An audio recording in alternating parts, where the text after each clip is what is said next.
To be our best, we need to stay up to date on the latest and greatest. That includes being equipped with prime tools and gear. That's where ShieldBox comes in. It's a monthly subscription box designed specifically for law enforcement professionals. Each month, you'll get a curated box of duty gear and supplies from industry leaders. Sign up today at theshieldbox.com and use code BLUEGRIT to save $10 on your first box. Welcome to Blue Grit Radio, the podcast that explores making better cops for a better community.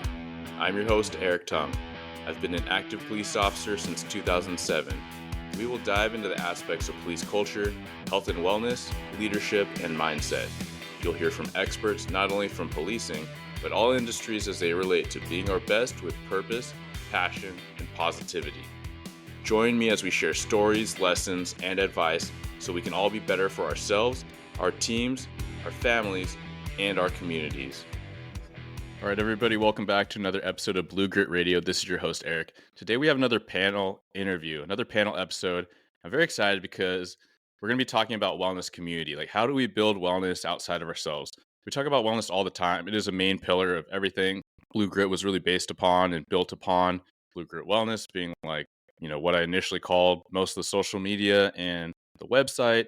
And now with Blue Grit Radio, it's very much still a pillar as it intersects with what I'm trying to talk about with the policing profession, first responder work, and then the community, like the capital C community at large.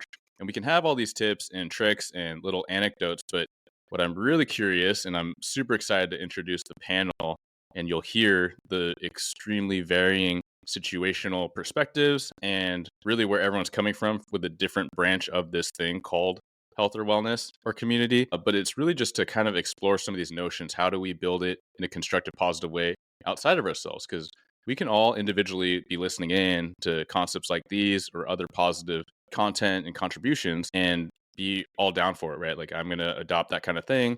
But like, how do I help those that need help and those that I want to bring people along, whether it's my unit, whether it's my department, whether it's like literally my neighbor down the street? Like, how do we build that greater community? And so without further ado, I'm going to introduce and ask them to introduce themselves and their background a little bit. So we will go alphabetically. It will start with Ashley. Ashley, could you please say hello and tell us a little bit about yourself and where you're coming from? Absolutely. Thank you, Eric, for having me on. I've been excited to have a chance to meet you and talk to you and really discuss these important things. I'm in the West Coast right now. I work for a federal law enforcement agency, and prior to that, I was a police officer for about 4 years. But a lot of my focus is on first responders and their fitness and their wellness, and you know the deal. Yeah, absolutely. Can you tell us your company and your handle? And we'll also get that at the end, and it'll be in the show notes. So my company is called Fire Fitness, and my Instagram handle and any other social media is First Responder Fitness Coach. Fantastic. All right, James, moving on to you, man.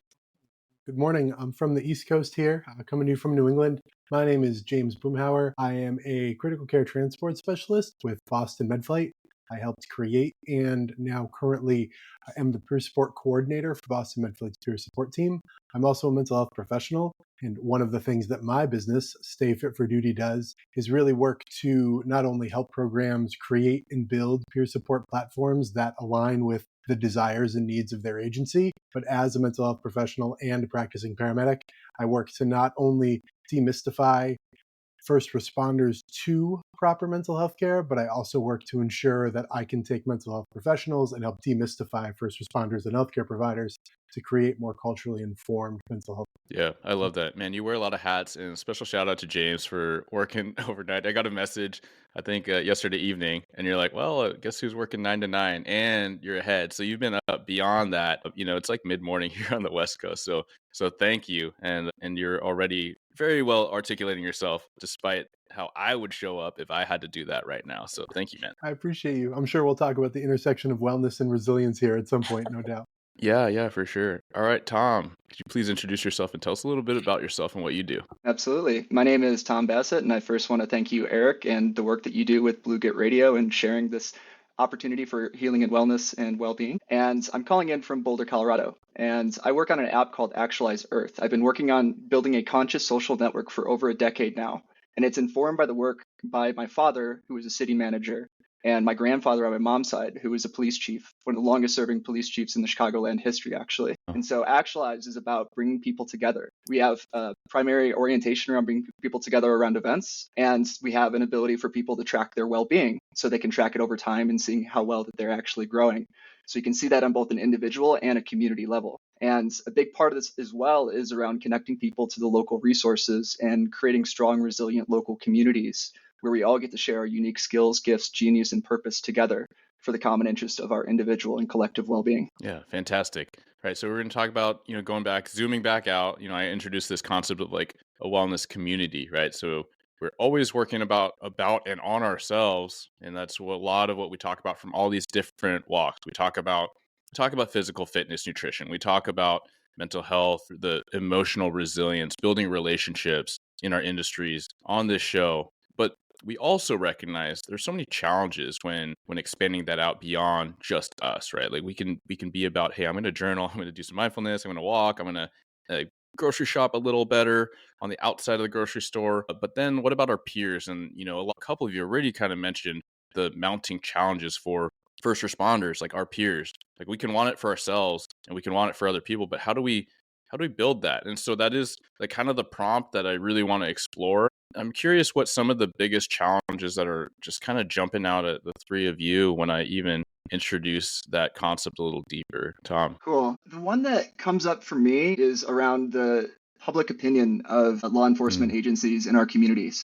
Yeah. And oftentimes, a lot of the interaction that the public has is typically around when there's something going wrong or bad. And there's typically a fear response that I see typically in our culture and society. And so it's a little different for me because I come from a lineage of police and city managers. But to my point, I think that there's a strong opportunity for there to be a level of public engagement in the community with law enforcement that isn't just and I know this happens in some communities, but not just around what's going wrong, but how we can come together and really share the development, the personal growth and wellness that these first responders and police officers are ideally developing to share those in the community. So that's one thing that I get really excited about, which is around bringing people in the community together and helping to share their unique skills, gifts, and genius. Yeah, I love that. As you explain that, it makes me think about the concept or the word community, right? It's to commune, it's to come together. And you introduce that very significant piece that I think oftentimes we have in a separate conversation from wellness, which is that public opinion, right? That absolutely, I suppose, prolific, like the most prolific scrutiny that I am aware of, and that's informed by many generations of, law enforcement. Many are retired now that are like, we never faced anything like that, right? And they didn't hear about any level akin to that, to the level that we experienced in the last few years. And many people are still feeling it, they're still seeing it. And so I think that's very relevant that we talk about wellness in that capacity, because if you think about wellness, I like one of my bosses' description of wellness for him, and he's very operationally minded, but he gets it like as a big picture. He's like, for workplace wellness, as an agency and as agency leaders, we should be thinking about how we can help people do the job they want to do. And that's tools and equipment. That's also, their personal physical recovery. It's everything intertwined. And I like that because Dr. James Piccolo, I just went on his show, the Protectors podcast, and he asked me what my notion of wellness was.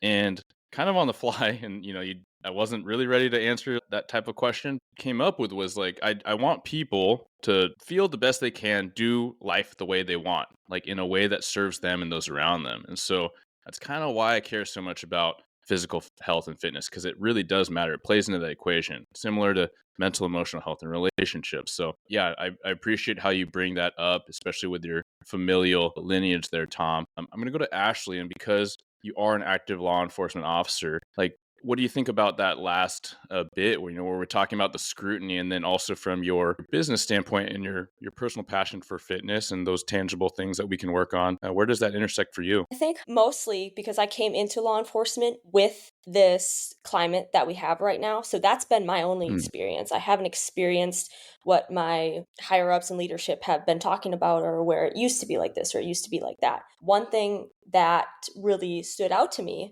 though, is our hesitancy for change.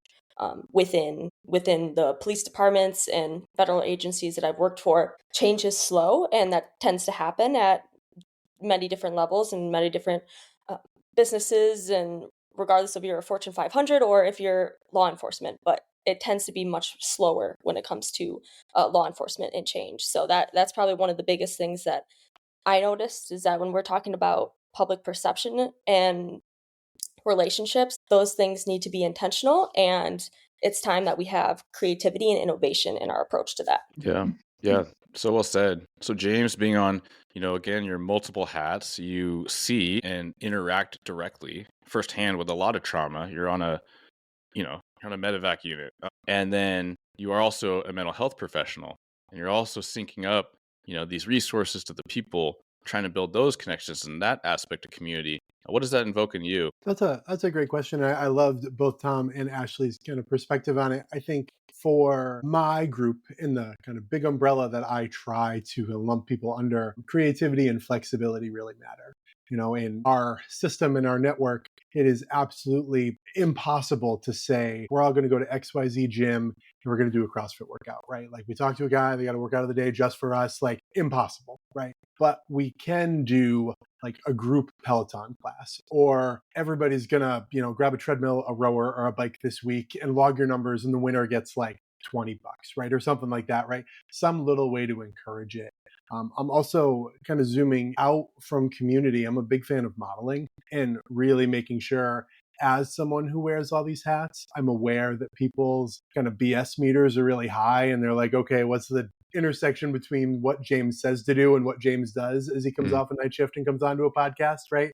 And how can we merge those pieces and really talk about wellness as something that is flexible, something that is adaptable, and something that doesn't have to be done every day, right? It's 1:20 my time, my macros already gone, right? They're already like destroyed, right? Today is not the day to look at my food journal and say I did all the things. So can we embrace creativity, flexibility, and a little bit of forgiveness to ensure continued wellness over time? Yeah, absolutely. It's this notion that we should recognize the power of grace, and a lot of us caregivers and helper types are good at giving it to those we care about, but how are we at giving it to ourselves?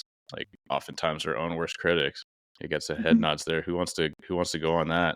As I mentioned earlier, right, someone who has this very critical eye of what does James do versus what does James say to do, that is grace, right? Of recognizing that you're going to have bad days, you're going to mess up, you're going to do this, you're going to do that, you're not going to get your workout in. And I definitely want to defer to Ashley with her expertise in the physical fitness side of the coin.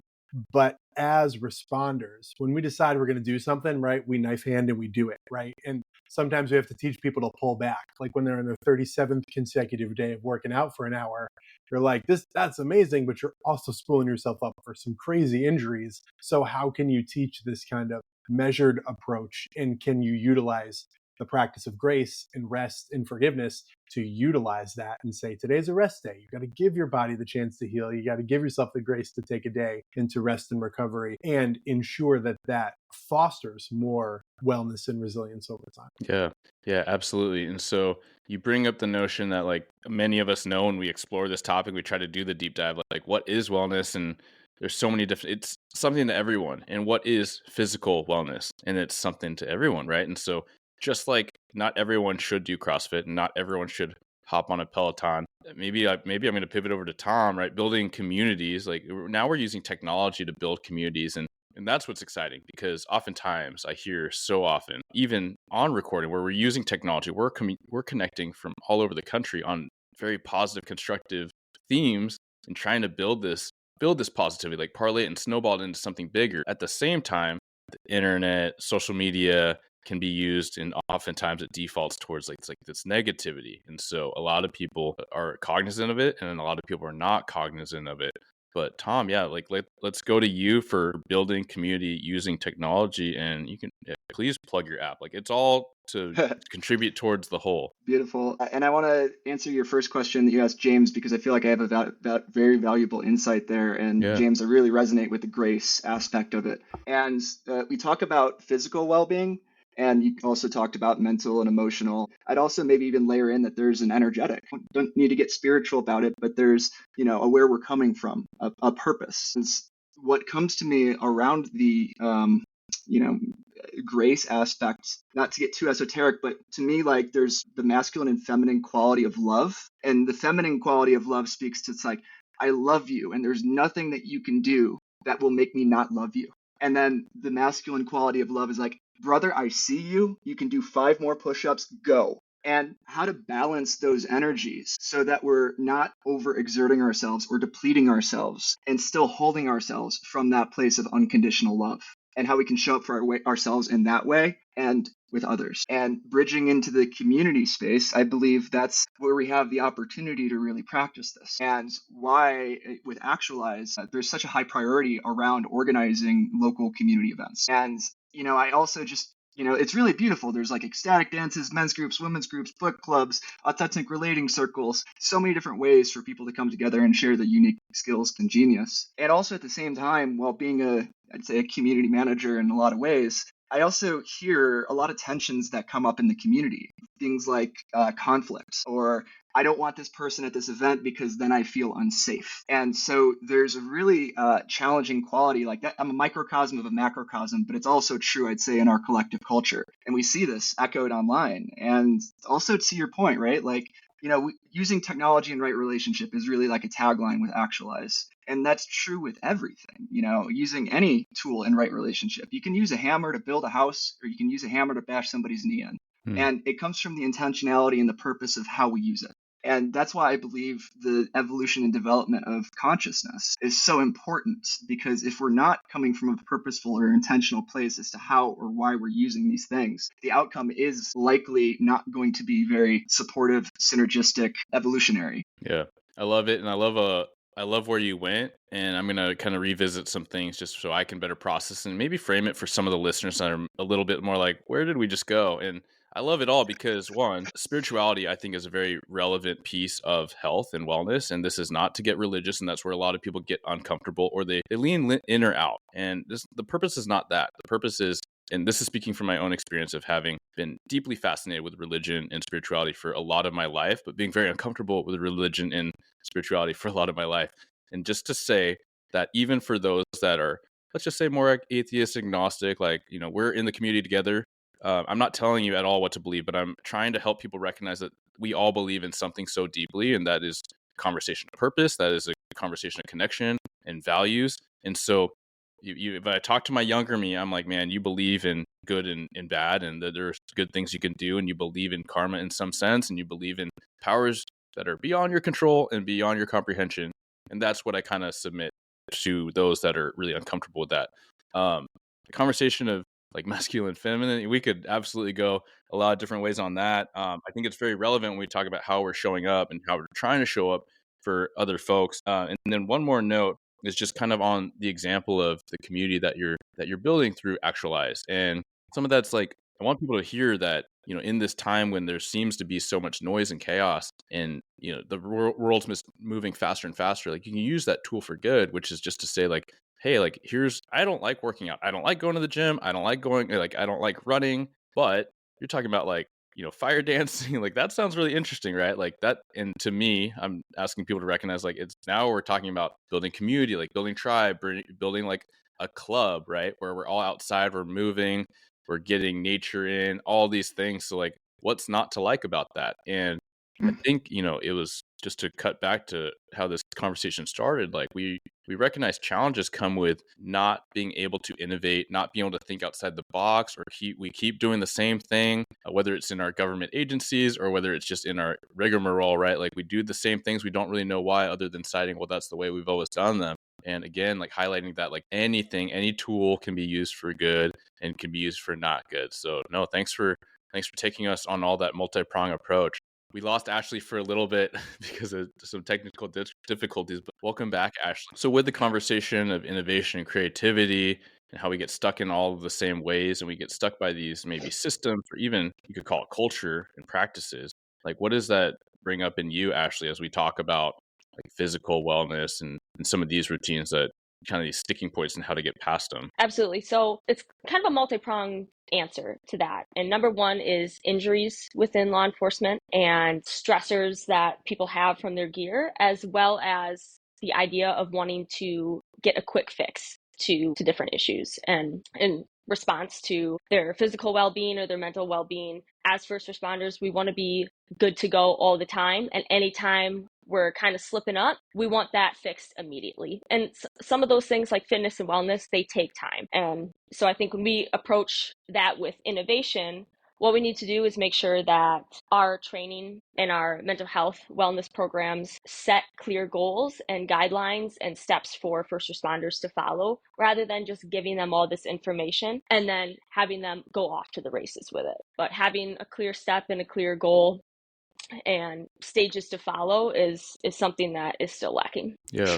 We think about, I'm listening to how you kind of broke that down. Like, you have to identify these steps. You can't just throw information out and be like, all right, we're good, right? And it evokes in me this notion of like checkbox training or checkbox wellness program or policy. James, what does that look like for you when you're talking about like the MHP aspect of it and trying to get more helpful information, but also probably more critical is like the healthy adaptation of that information? Tom touched on it earlier, this idea of like unconditional grace and unconditional positive regard. And I don't want to put anyone to sleep talking about different therapeutic alliances and how certain mental health practitioners, intersect with where their clients are.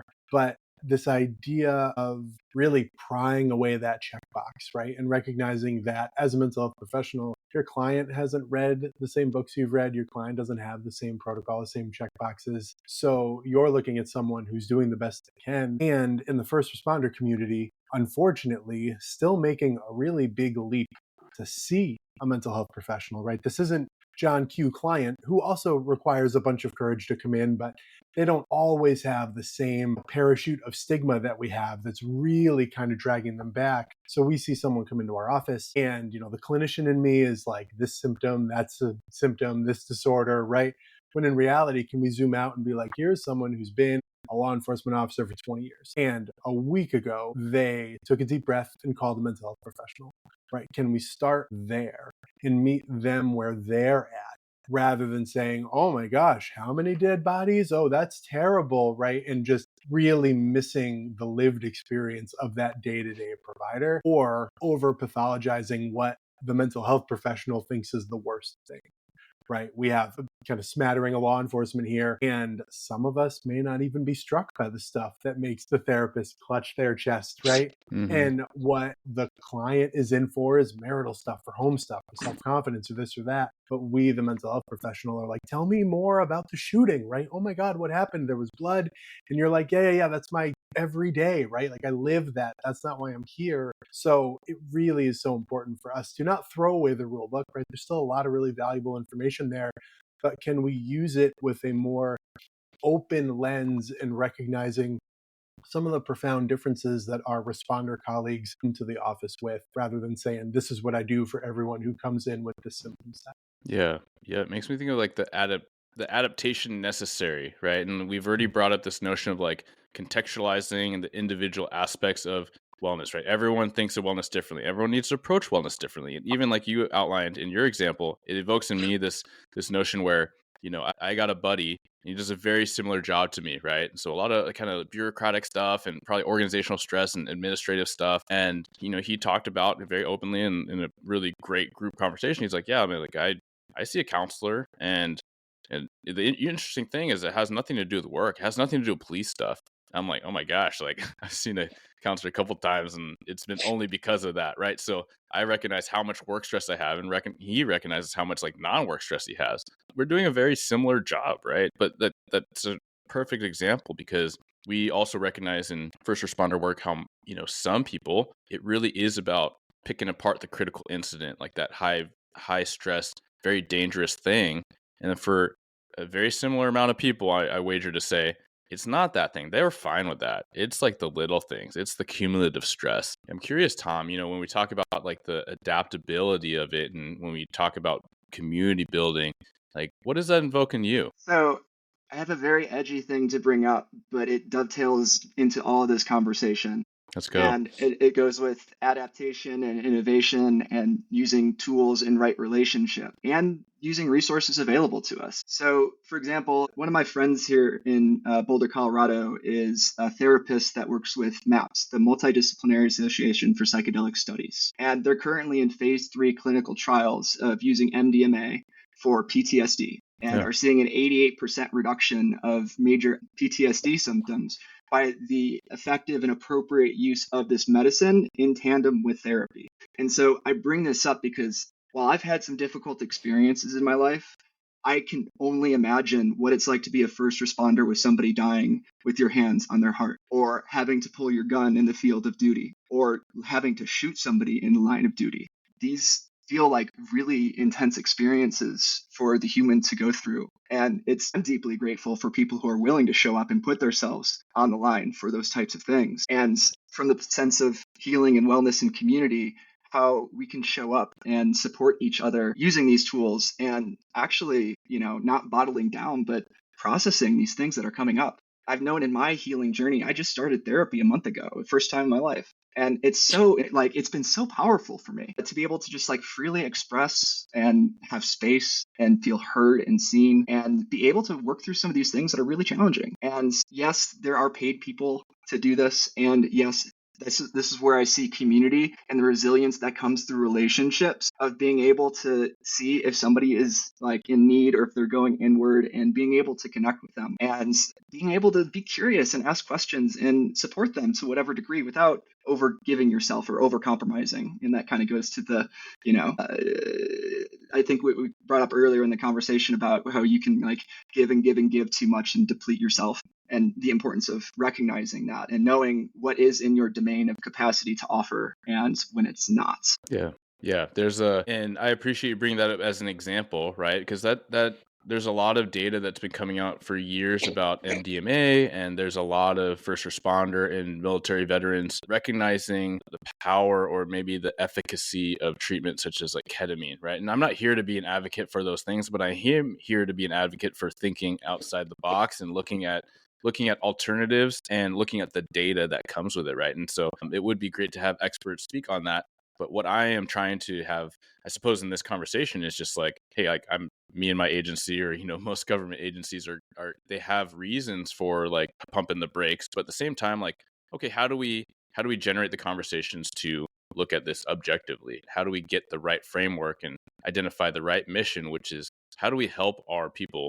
How do we help our people heal, right? And that's our people in general. That's beyond just first responder and veterans. That's people that experience really hard stuff, right? Really traumatic stuff. So no, thank you for bringing that up, Tom. You're welcome. If we bring this large conversation of wellness community back into the tangible, I want people to walk away. We have a lot of big ideas and a lot of huge conversations that could absolutely spiderweb into an hour conversation in this direction or our conversation on that theme. But what I want people to think about is how they can take some of these ideas and then break them back down to tangible steps, right? As Ashley pointed out, hey, we want to get somebody healthier physically. We need to break it down. We can't just throw a ton of info at them. But what does that look like for just trying to help people be more well? And I always like to think about your locus of control and those immediately around you.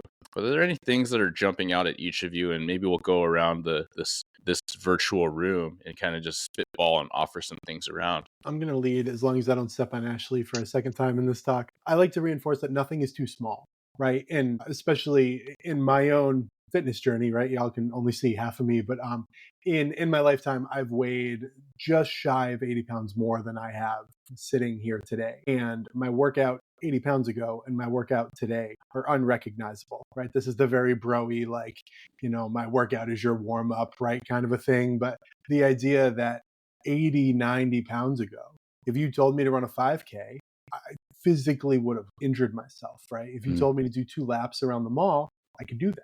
And as both fitness and mental health specialists, I love Tom's kind of reference of spirituality and community of, can I focus on bringing you into the fray rather than ensuring that you meet some arbitrary metric that I think is a workout, right? When someone comes to me and they're like, dude, I slept for 6 hours last night. Sleep and health experts fall over. They're like, what do you mean?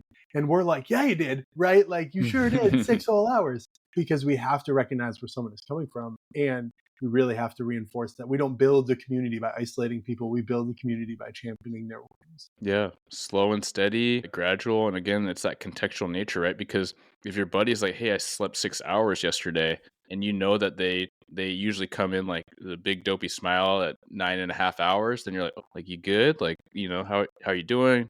Need anything from me? Whereas your other buddy says, "Hey, I slept 6 hours," you're like, "Oh my gosh, like I can't remember you ever saying that you slept more than 4." So like, congrats. Are you gonna take all the call load today? Right? Like, good for you. Ashley, how about you? What comes up in you with this conversation? I really like what you said, James, about making this something that is more not necessarily inclusive, but brings people in rather than just having the metrics. And I love that because that's exactly what we do in fitness coaching. When we have clients, we build a community with them because that helps people grow. When you're held accountable by your peers, you're holding yourself accountable, you're holding them accountable. And I think that goes hand in hand with health, wellness, and fitness. When you're all holding each other accountable and you all have a clear vision on where you're trying to go and helping each other reach those peaks, that's when you see success because everyone has different talents. Someone might be really good in fitness while they're horrible with mental health, and someone might be vice versa. And when we can all come together and help each other in those areas, rather than just having a very narrow path of, oh, well, I'm the fitness person, oh, well, I'm the mental health person.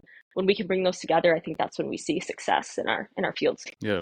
Yeah, I love that. It's just a recognition for me that like these are all intertwined, and even kind of playing on what you both said, James and Ashley, it's like, yeah, what I would prescribe myself today is entirely different than what I would prescribe or suggest to myself 10 years ago, 15 years ago. Like one would be absolutely ridiculous. And even what I was doing 10, 15 years ago, it may not have been serving me then. And I have more clarity now because of age and experience, I suppose, right? Tom, how about you? I got two things to share, and I'll keep it somewhat brief. But I connect, James, with what you're talking about the small bite-sized pieces or the small wins.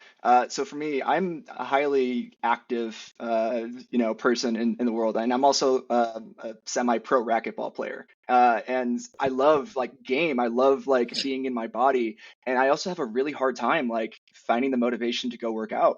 And so this year, what I did was like, you know what? I'm just going to go to the health club. And even if it's just going to the steam room, it's that small step that's setting up a pathway of building and slowly building on that. So on a personal level, I feel like that's just something that's been important in my life with the small steps and the small wins. And then secondly, on the community layer around a potentially small step, as I've put a lot of my time, energy, and effort of understanding local communities and local community resilience. One of the things that I learned is a lot of people, especially when there's so much movement in our culture and society, don't know their neighbors. And there's something really powerful about knowing the people that are around you and developing a deeper sense of trust, safety, and community. And so a small thing that you can do is just go over and introduce yourself to your neighbors, say, hey, hello, and hey, maybe we can have a dinner at one of our places sometime in the next couple weeks. Great to know you. Yeah, I love that. I'm going to break down those two items a little bit because first off, like the gamification, and it's a little bit of accountability, right? When you build that little fitness community, even if it's you and your buddy or you and your neighbor, you and your old college roommate, that lives 2 time zones away, and you have this like, hey, we're going to do a step challenge, right? Then you have that layer of accountability. It's a game, it's a contest. There's, again, using tech for good. I know so many people now, with wearables or even just on their phone, they track their steps, right? And so it's just this little thing, it's a metric. And then they know, like, I don't know how many times in the last half year someone's like, yeah, I track my steps. I feel great because I just walk. Like sometimes I just walk in circles in the parking lot because I got to get my steps, and they never regret it, right? So my wife's tagline is like, you never regret a walk. And I would tend to agree, like just getting outside and just moving, or using a stairwell if you're kind of constrained by your work schedule or something like that. So yeah, gamification, that's the first thing. The other piece is mindset. So I think that these intersect, but so often I try to challenge people on mindset, and I try to challenge myself, right? So even Tom, when you're like, man, I don't like working out, but I like playing. And so you could probably play racquetball and like do different sports and go do your different activities like for 8 hours. And that's a amazing workout. Like this is a very active day. Calories were burned, things were accomplished, but you didn't feel like it was like the, getting on a machine and doing that. Like know thyself, right? So again, it's that adaptability of like what wellness is for you. But even that an aspect of that mindset might be, man, I'm going to crush that steam room, right? I'm just going to be there and I'm going to do like 10, 15 minutes and I'm going to be so recovered in that. And then you come out, you're like, you nailed it, right? So like just telling yourself that rather than like, oh, I don't have it in me. I don't know what I want to do. I guess I'm going to sit here and be lazy. Like, no, like flip that switch. You did the same activity, but then what did you get from it? So, and then that last piece, man, please remind me what that last piece was that you just Sure. about getting to know your neighbors and the Yes. resilience in local community. Yeah. Yeah, so like my prior neighborhood, and I moved a little while ago, but I knew a couple neighbors, and it'd be kind of cursory. I had a couple phone numbers, but kind of a unique benefit, I suppose, is moving into a newer area. Is like everyone moved into the area within about a year and a half of each other, and so everyone's discovering things, and pretty quickly it becomes you're just standing out with your kids out there, and then someone else's kid pops out, and you walk over, and someone else is getting mail, and you talk to them, and I feel very grateful for that because I didn't have that for years and years and years and years. So I do like that notion for the many police applicants and interested candidates listen into this show. And for years as a hiring manager, for the background check, they'd be like, "Man, I don't know my neighbor, and I don't have their info." But it asked for that, right? I'm like, well, you could like literally knock on the door. Like, I don't know, that's weird. I'm like, well, also for this job, you're gonna have to go to total strangers and like knock on their door and talk to people. And this thing that I think a lot of us, not in our early 20s, just kind of recognize and try to nudge, the younger generations to say like, yeah, tech's cool, but also like there's this whole like human dynamic thing that you really need to grapple with and get outside your comfort zone for especially these types of jobs. So a little nudge there. Eric, if I could dovetail off of what you and Tom brought up, Yeah, please. when we talk about meeting our neighbors, I have a unique challenge that I ask all of my responders and colleagues in the healthcare sector to do. It's called the 5-minute rule. It's when you do talk to that neighbor, when you do talk to your friend, when you introduce yourself to the community, can you talk for 5 minutes without mentioning your profession or a call you went on? It's a bit easier for some of us that have like really tight, like I'm sure Ashley can't talk a ton about some of the work she does, right? And neither can Eric, right? Neither can I. But the idea of what are you outside of your uniform? It's phenomenal to take pride. We want proud responders. We want proud healthcare providers. But even I'm very fortunate, live in a little cul-de-sac, have lovely neighbors. We all moved in plus or minus a couple of years of each other. So there was this built-in communication, right? This is broken. Has anybody had this problem, right?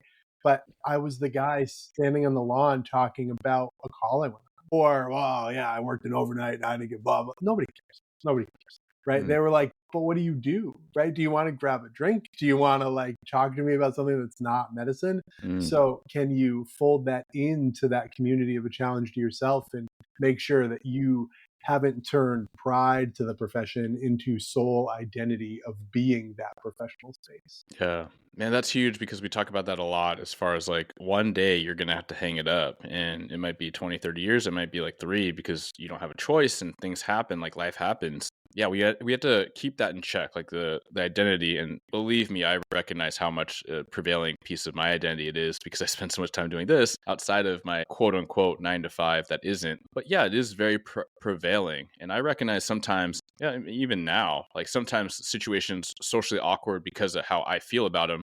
And I'm curious like, if they know I'm a cop, or I don't want to bring it up, but like, how do I pivot the conversation over that way or this way? And it's all just nodding to that same notion, right? Like we are all people before we do any of these jobs that are a piece of us, a huge piece of us, a very valuable piece of us, but it cannot be all of us. Two quick things. One of the questions that I love to ask people is, what do you like to create? And people can get into their profession like, hey, you're a police officer. I like to create safety in the community, as an example. But it opens them up to recognize that what do they really like to create? What's their essence? Where is that coming from? What's the purpose? That's one. And then the second one is the importance of curiosity. Because I think a lot of people have lost that, childlike curiosity. Yeah. They think they understand the world. But I love this Bill Nye quote. And it's, everybody you'll ever meet knows something you don't. And it keeps me in that curiosity, whether it's a 5-year-old, an 80-year-old, a garbage man, a police officer. Everybody's got nuggets of wisdom for you if you just know how to be present, be curious, listen, and ask questions. Yeah, man, I love that. And I have to comment on both those things. One is like, it makes me think of Antonio Neves, and he's an author and speaker, but he compares like the like the curiosity, like, that's interesting. Like, what can I think about that? And what can I learn from that? Versus like the which is almost the same letters, right? But it's just this different tone and this standoffishness, like the crossing of the arms on, I didn't like what I hear, or I don't know if I don't like it, but I feel uncomfortable and I'm going to push it away. Again, that notion of what can I learn from this person? And I've tried to adopt that with, some people that are very, they shift my mood, right? They the way they talk or what they say, I'm like, ugh, I don't like that. But I'm like, and this is not my unique thought, but like, what can you learn from that person? What is that person there to teach you? And you could make it spiritual and like a bigger thing, or you can make it literally like, no, like right now, like how does this challenge my ego? How does this challenge my level of humility, or what I perceive of that? Yeah, absolutely. All right. I think we could keep going on and on, but I do want to kind of nod to, in order to affect the whole, like how do we affect ourselves? And so I'm curious, each of you have shared little nuggets, but is there anything that you would offer the listeners for like maybe your own personal, like how do you snap things back in when things kind of go a little off the rails as far as your own wellness, or what are some of the go-tos, little things like your non-negotiables that really help you have that like that fantastic day, and just wherever you want to take it. I'm happy to go. For me, and this has been one of the hardest things for me to learn, but it's saying no. And so I get a lot of requests for support. I'm sure many of us do. And it's really important for me. And one of the things that I've noticed, if I just say yes to so many people because I want to show up and serve in some way, and I'm not saying yes to myself first, that it's like, the expression is like pouring from an empty glass, or, you got to fill your glass first. And so for me, there's a lot of, hey, actually, I'm overwhelmed right now. I just need to rest. I need to be outside. I need to have my feet on the grass. Just take a breath, even do breath work. Mm-hmm. These are some of the things that are supportive for me to ensure that my cup is full. Yeah. I love it. Thank you, Tom. Yeah, absolutely. And I think that will really resonate with the audience. Like oftentimes we put ourselves last or next to last.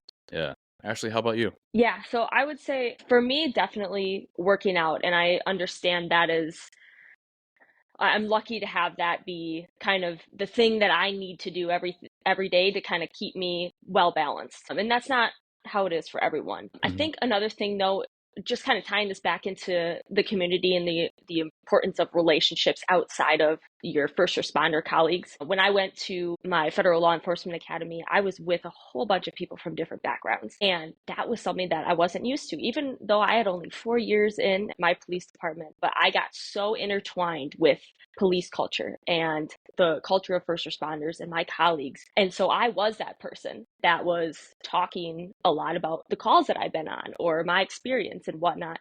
And it took me probably a month into the academy to sit down and be like, hey, there's incredible people here that come from different backgrounds, and they have so much to teach me. And so I think that's another thing that I've started to incorporate is getting out of my comfort zone and meeting new people who have vastly different experiences, because it's easy to go talk to other first responders and go out into the community and do that, but challenging yourself in other ways with other people is something that has helped my growth a lot. Yeah. No, thanks for offering that. Like one on the workout thing, like I realized that I didn't grow up like an active kid or in sports or anything, and it became a thing.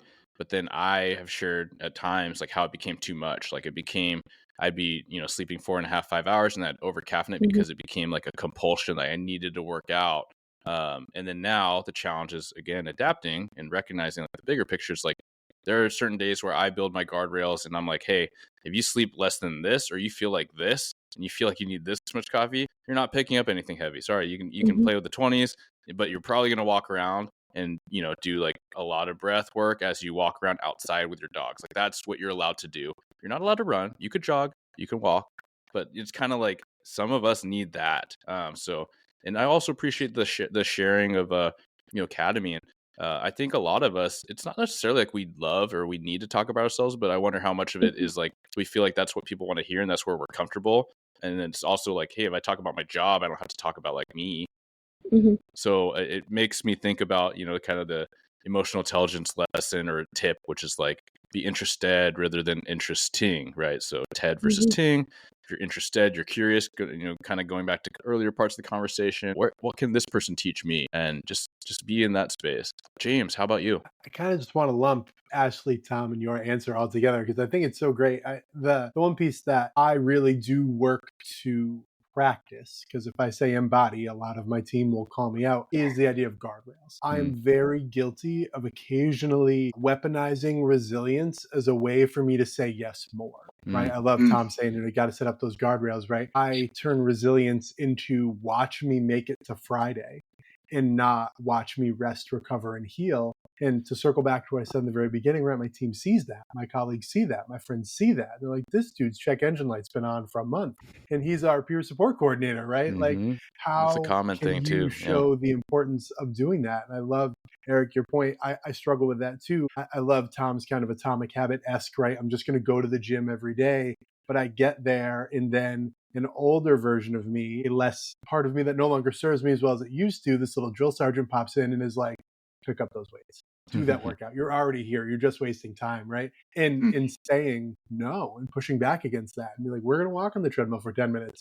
We're going to go to the massage bed. We're going to do these things because they are just as valuable as lifting heavy. So really ensuring that you're using your resilience and all of these tools that every one of us are highlighting to create wellness, not to check a box and not to allow you to stretch yourself thinner every time. Yeah.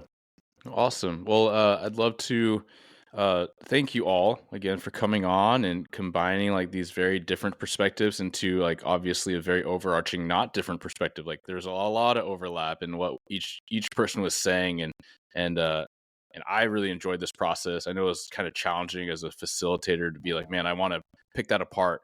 And I also appreciate your receptivity and flexibility with like this more challenging type of panel because it brings in a lot of people, and then we could all obviously spiderweb a lot of different ways. So if I could just ask you to please tell listeners where they can find more about you, what you do, contact for questions and services and such. So Ashley, how about you? Yeah, on Instagram, that's my primary platform. It's First Responder Fitness Coach. Can look me up there at Ashley Anderson as well. Awesome. James? Like Ashley, Instagram is my current social media of choice. You can find me at stay_fit_duty or stayfit4duty. Perfect. And Tom, how about you in Actualize? Yeah, you can find us online on our website, actualize.earth. So instead of .com, it's .earth. You can download our app, which is both in the iOS and Android app stores. It's under the name Actualize. And we're currently launched in Boulder, Colorado. Colorado is our primary city, and we're looking to launch in other areas. So if you'd really love to step up and be a leader in your community and help bring people together, please reach out. And you can reach out to our email address, actualizeearthllc@gmail.com. Fantastic. Well, thank you all so much. Thank you. Yeah, thank you. Thank you for tuning into another episode of Blue Grit Radio.